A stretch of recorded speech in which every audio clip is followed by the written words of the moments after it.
welcome back to another video. My name's Becky. I had a really weird feeling that I had to film this video tonight. So it's currently like 11 at night, I'm knackered, I want to go to bed, I've had a busy day. But I just feel like I have to get this video out. It's going to be a pretty quick one, but I don't know, maybe someone out there needs it right now, so let's crack on. So today's video is going to be about what to do if you're worried about someone in a crisis with mental health. So of course the number one thing is, if you believe that they are in immediate risk of hurting themselves or someone else, then you should ring 999 and ask for a welfare check. Basically, the police will go to the house and try and contact them on their phone, anyone that might know them, like close family and things, to see where they are, and they can check on the person, make sure they're okay, make sure that they're safe and they're in a good environment. And so really this is something you should only use, obviously, if you believe someone is at immediate risk, as in they're going to go and do it now. Otherwise, I would suggest ringing 101 in the UK, which is the police non-emergency line. So it still goes through to police, still gets passed on to the local station, it's just not ringing the 999 emergency services. So say you haven't heard from someone in a while, you're worried that maybe they've hurt themselves, or they even say like an elderly lady could have fallen or something. You can ring for a welfare check and they will go and make sure that person is okay. So some things that you can do to help this person as well, kind of like day to day, is maybe call and text regularly. So have times when you say, oh, give me a ring when you wake up, or give me a text when you wake up so I know you're okay. And then you could maybe say, right, I'll give you a text before I go to bed and just say goodnight. Anything like that, because a regular contact really helps when you're in a crisis, because it makes you feel people care, makes you feel that you're not forgotten about, makes you feel that you have worth, and it just really helps. It just really helps. And so any regular contact with someone, and if you can see them, that's even better. But I know personally, even just calls and texts can be a massive support. So that is one key thing. Another is to make plans with that person and be like, will you be here for this plan? So like, I don't know, say my friend went to Brim Rocks today, so say she could have said a week ago, will you be alive if we go to Brim Rocks in a week? Don't be afraid to ask someone if they're suicidal. You're not going to give them the idea suddenly and they're going to go and do it. The odds are, unless they're a very young child, they already know about suicide, it's already crossed their mind and they made their mind up one way or another. You asking gives them a chance to be honest and get them some help. Even if it's awkward for you, even if you feel uncomfortable, you should ask. Even just literally saying, are you suicidal? Do you want to hurt yourself? Those questions can seem really hard to ask and really tough to be asked as well.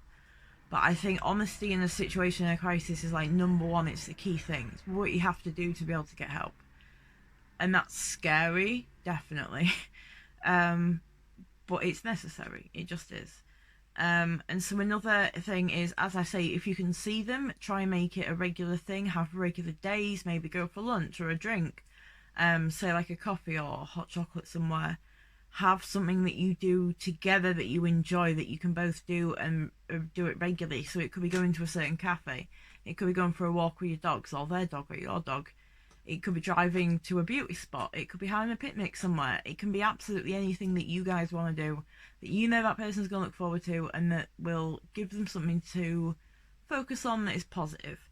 Another is, obviously a massive thing, is support them to get help. So whether that is going to A&E if they're in a crisis, which is another thing you can do if you are with the person, or you can be with the person and they're in a crisis, you can take them to A&E. You can say to the receptionist or the triage nurse that you need to speak to a mental health worker. They will then get you in touch with a crisis team who can then either, can give you different options, get you different types of support. So it could be they could get in contact with your GP, they could give you some medication to try and calm you down.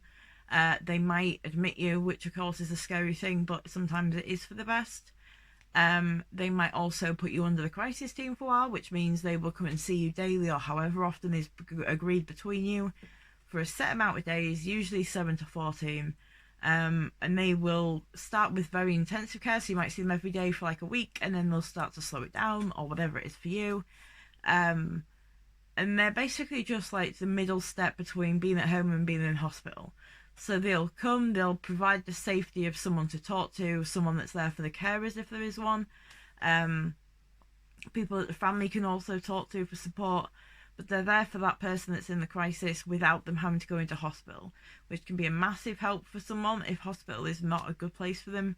The crisis team can be a good alternative, and as I say, A&E, it's not nice going, but if it's going to be the difference between someone hurting themselves or being okay, I think I know which is better. I'm a hypocrite because I never go to A&E anymore, and I never will. I won't go to the crisis team, but that's a personal thing. Like, don't go by me. It's different in every single area how good the teams are and who the teams are and the skills that each team has.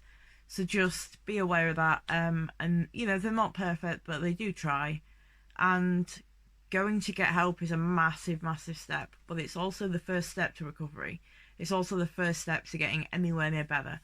And I think the first step as well is also accepting that there's a problem. This is something I struggle with, where I'm like, maybe I'm not ill. Maybe everyone else around me is the insane one, and I'm the one that can see everything clearly. The odds are not. They're not. They're not in my favour. But I also know that when I've been honest about my mental health, I have made improvements, and I've learned more about myself. I've learned more about my voices and my parts, how my brain works, how psychology works, how people work. And a lot of that has come through support from teams. So like the CMHT, the Community Mental Health Team. There's CAMS, which is the Child and Adolescent Mental Health Team. Or services, I should say, sorry. There's a lot of different teams. I'm currently in private psychology, and that helps. So it's finding what's right for you. So going to the GP can be a massive first step, because they can then refer you on.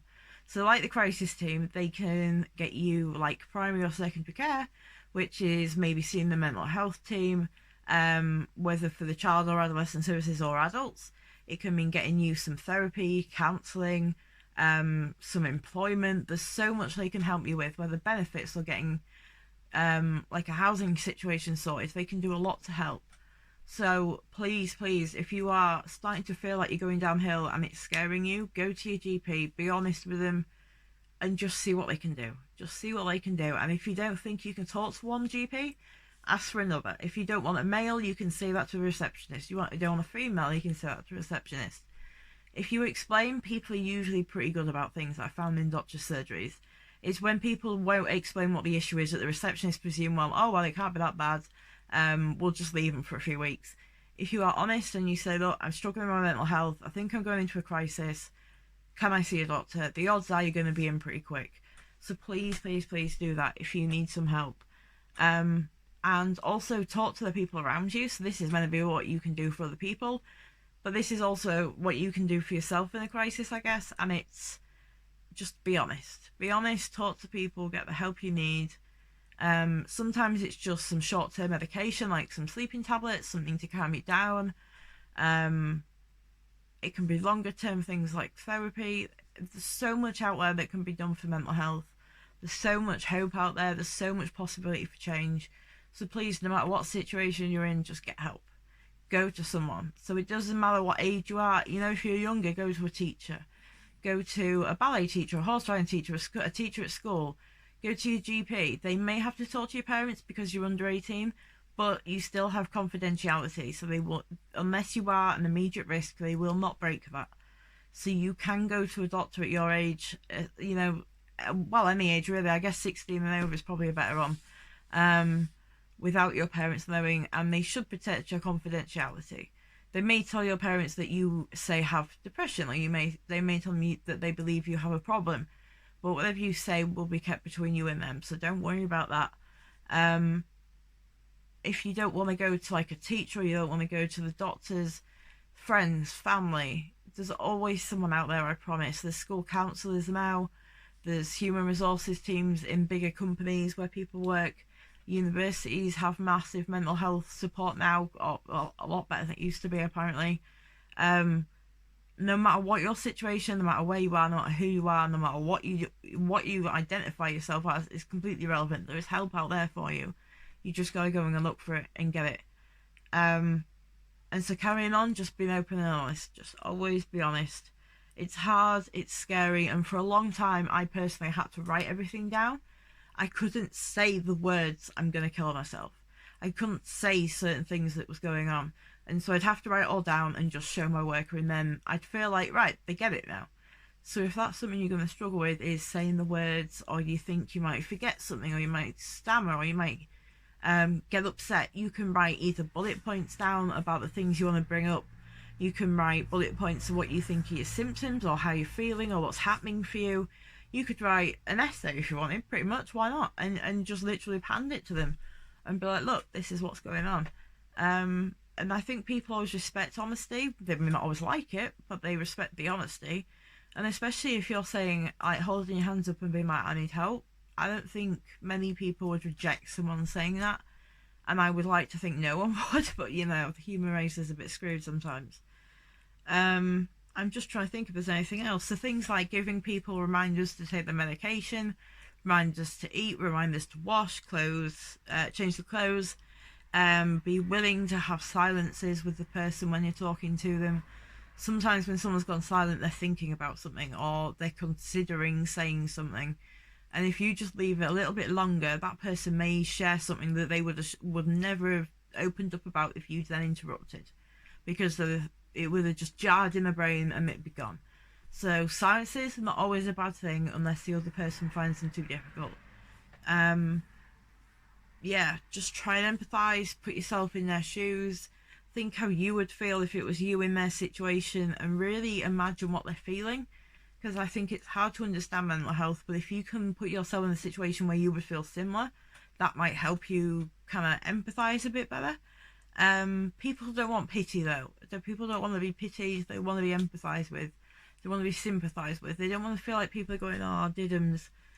People want to feel respected, they want to feel honoured, and they want to feel like they can be honest without being judged. So the last thing I'm going to say about this is just encourage honesty. Never blame the person for the situation they're in, because they won't be there by choice.